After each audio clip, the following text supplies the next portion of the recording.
दीदी मेरे बाप का मैं तुम्हारे विश्वास पे खड़ा नहीं होता आया। मम्मी मेरे बच्चों का ख्याल रखो। मेरे सारे पता नहीं क्या होगा।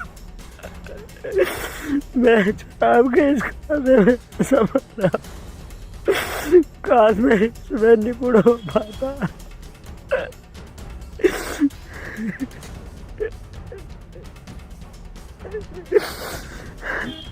मैं तो एक कदम उठाने वाला हूँ, इसका स्वयं मैं ही जिम्मेदार हूँ। इसमें किसी का कोई दोष नहीं है, मेरे परिवार को कुछ नहीं कहना है। मैं बहुत दुखी हूँ, इस चीज से चैन से नहीं सो पाया हूँ। मेरी छोटी छोटी 4 लड़कियां हैं।